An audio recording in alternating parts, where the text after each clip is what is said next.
Yes, I am already AK. And it is Wednesday. Yeah, 3 days.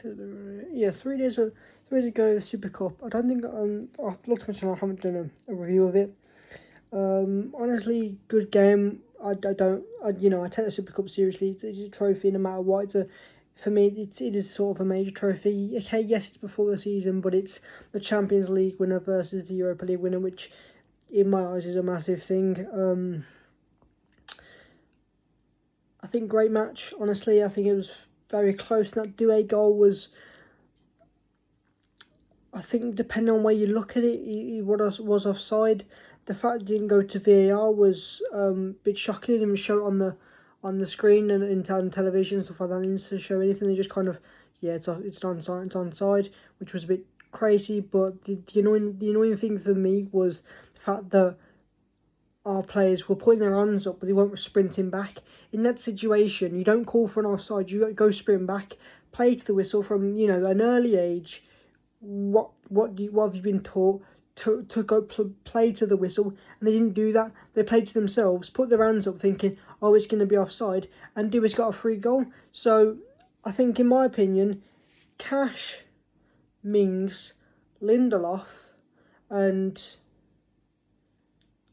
I think Maatsen tried to get to Doué, couldn't, because it was his man obviously. But three of those players that could have cut and could have tried to get there were too late, were nowhere near putting the ball, but none of them even tried.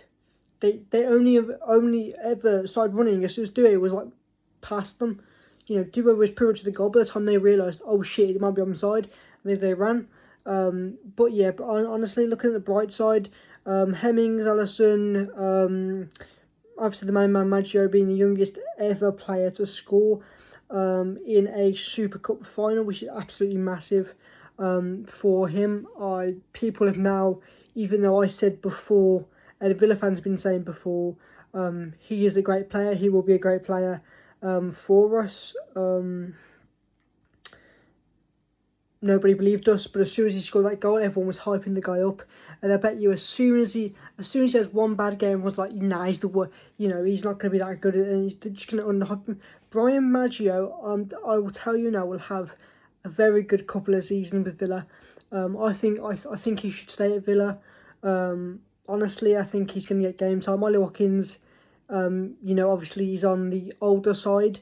Like I said, I don't ever put age aside from it, but age is a massive thing in football, especially with outfield players. Goalkeepers can last a bit longer, but outfield players they're always running. Well, most of them are always running, and they can, some positions can last longer, but a striker is very physically demanding, and you need to be on your toes all the time. And obviously, Ollie Watkins is 33 next year, if I'm not wrong. Which and also he's been linked with so many clubs this transfer window. I wouldn't be surprised if he left, or he goes back to Brentford, which I wouldn't put past. Obviously we've been linked with what else? Oh God, I think we're a lot more. I'm hoping we're going a lot more attacking. From what I saw was it was controlled attacking football, put more pressure on PSG and put on those teams. And if you have to drop back, pass it back, and that's what I love about. That's what I want to see from Villa. Play attacking football until you have to pass it back, not make that play, not have to pass it into the middle. And from what I've seen, we're putting it in the box a lot more than we did last season. Last season, we like to pass it, and we rarely ever put it in the box. And I watched every game for Villa last season. I get on the TV. You can't see as much as you can when you're actually there.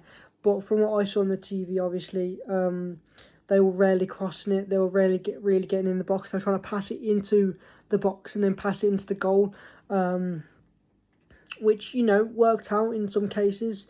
Also, long shots were actually a massive thing for us last season. Some absolute fantastic goals. Obviously, Kamara's against Wolves.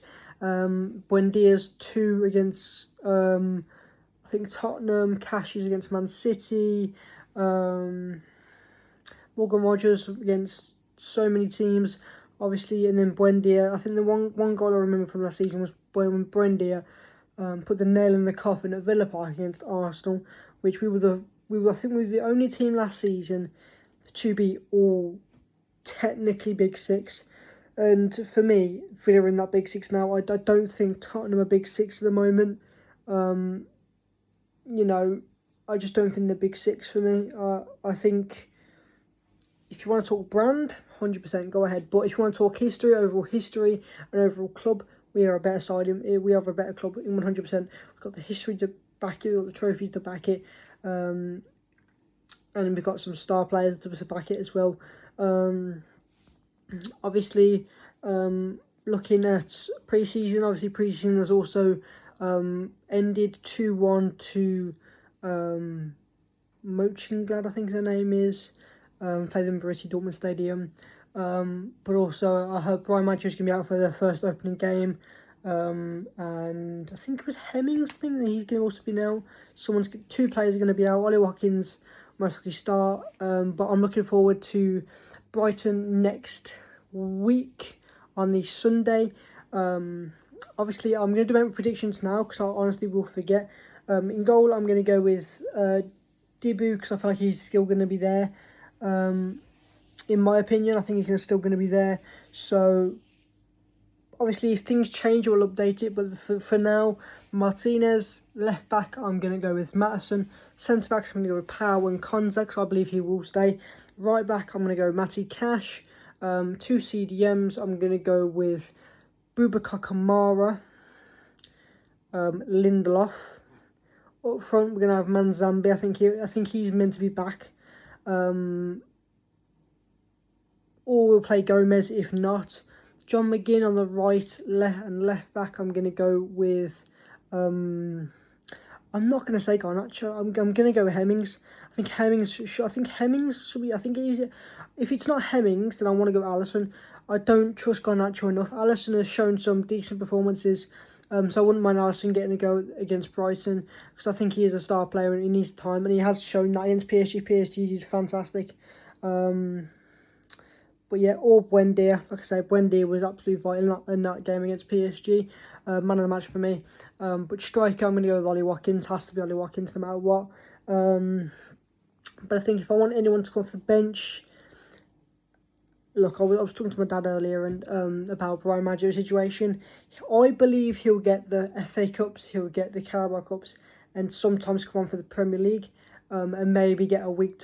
Maybe if we get a week side in the Champions League, we play him for them when it comes to starting. He believes he's going to come off the bench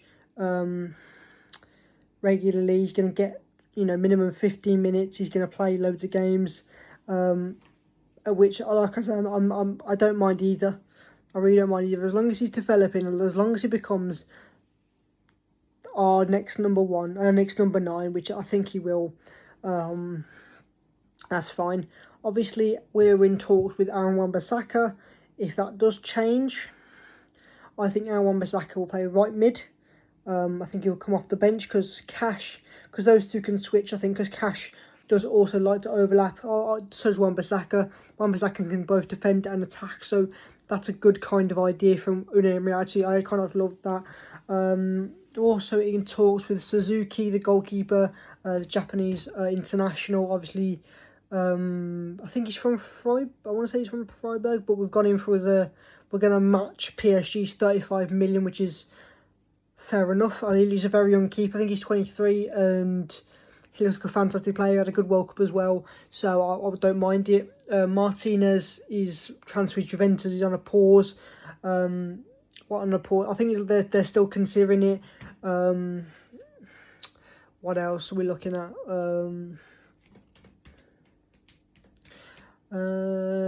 Jonathan David, there's been talks that Unai Emery's been interested in Jonathan David from Juve, but I honestly don't think he'll come this season. I think we've got Brian Maggio, unless Ollie Watkins or Tammy Abraham leaves. See, Tammy Abraham has been linked with Nottingham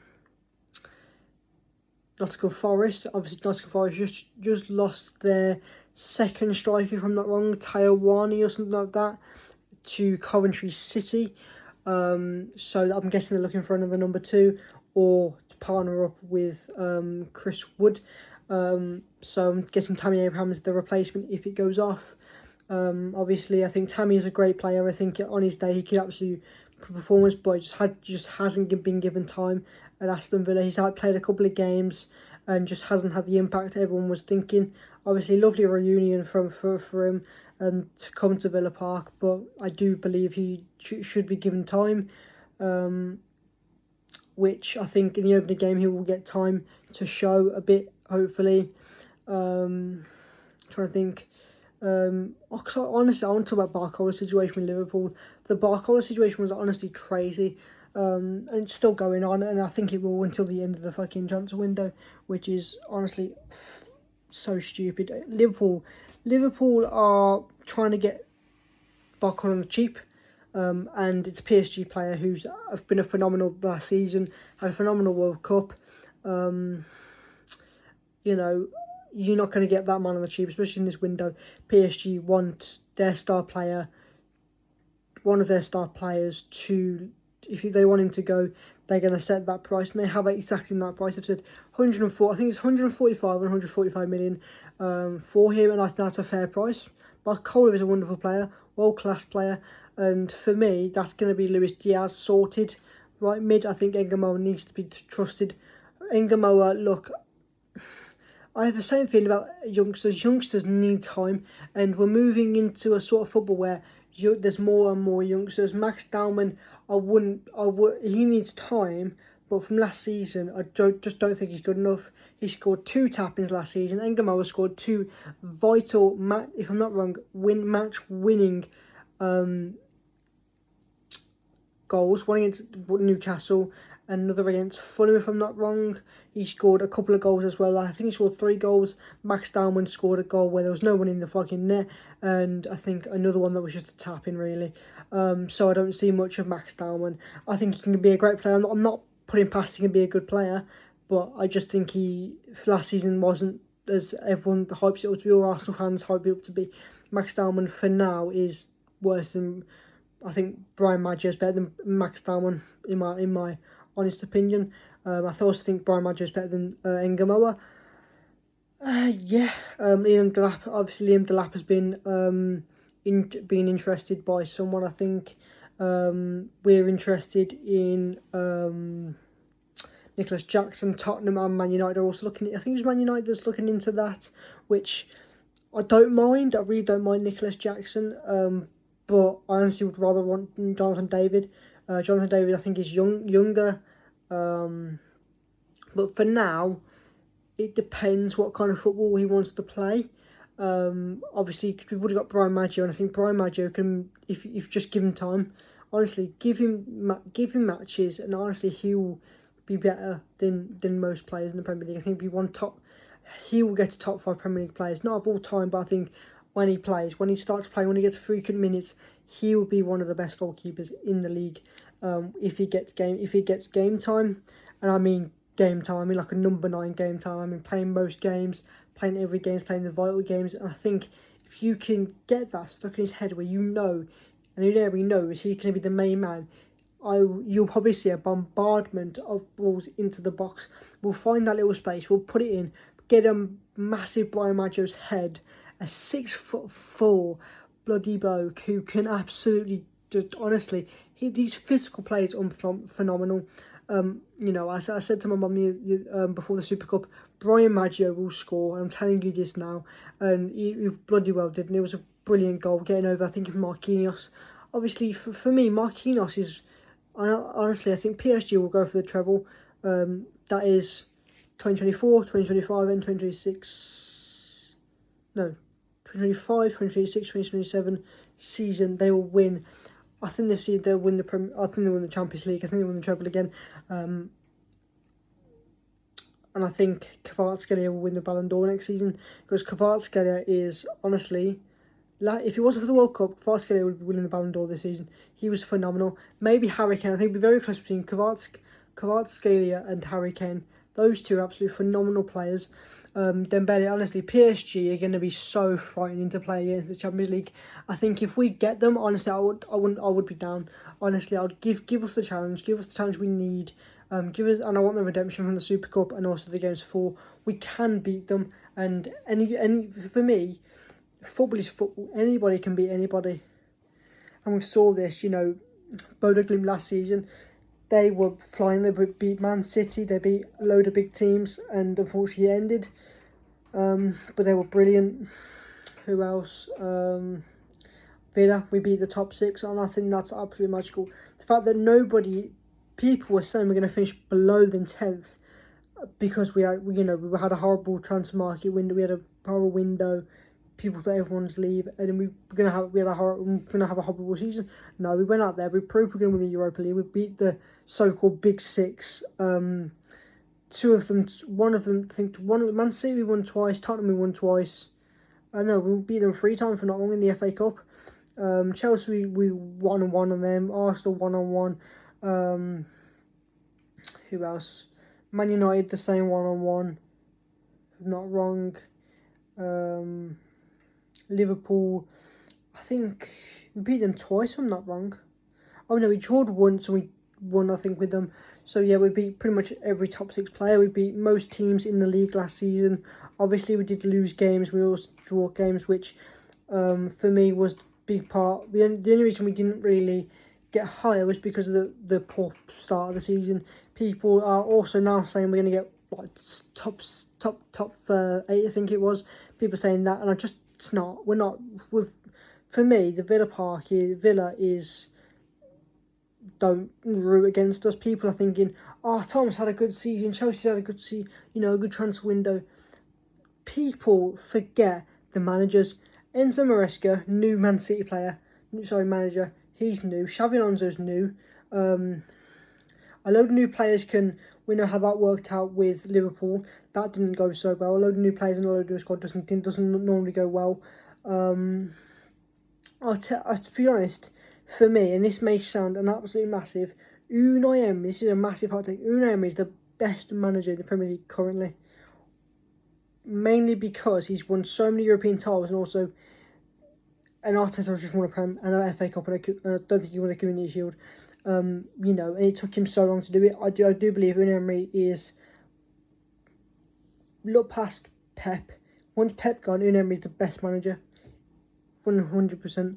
I think Liverpool will have, I think they'll have a decent season this season. Like I said, I really root for Liverpool. I want them to do good, but if they don't get back on, I think they are stuck in the mud a bit. Man City, obviously new manager, new tactics, new way of playing. Obviously the main player is going to be give it to Haaland, let him score, which he will do this season. What else? Chelsea, that's going to be foul baiting as always. Obviously Enzo Fernandez got booed today by the Chelsea fans, which is fair enough because all the shit he did against England and stuff like that. One of the things he said, he's going to get booed anyways, and he should know that. I think anywhere he goes this season, he's going to get booed. Tottenham, obviously new players. I do believe they can do worse than they actually think. I think they will. I think they'll get Europa League, a guaranteed best. Yeah. I think Arsenal will drop off again this season. I think they'll have a good start to the season, but again, I think they'll drop off. Man City, I think, will have a good start of the season. Actually, have a bad start to the season, and then absolutely go blasting ahead, like they always do. I think the title, for me, it will either be Man City, Arsenal, Man United, Chelsea or Liverpool. That's really, I don't know, and Villa. 6 teams I think will be fine. 6. Arsenal, the reigning champions. Man City won it so many times in a row, a couple of years ago. Liverpool, Chelsea, Man United. Liverpool, Man United, Chelsea, Villa. Arsenal, and let me say it again. Arsenal, Man City, Man United, Chelsea, Liverpool, Villa. Those will be the 6 teams that will be fighting for it. I think, in my opinion, next season is going to be so competitive. Both relegation, middle of the table, and top of the league. So competitive. But we will only see, for me, you will only see the total contenders by January. If you're not in the top 7 or top 8 by January, you are finished. You won't win the title at all. But yeah, that's all from me. Thank you for watching. Hope you enjoyed. Don't forget to like and subscribe. I've been 1AK. Peace.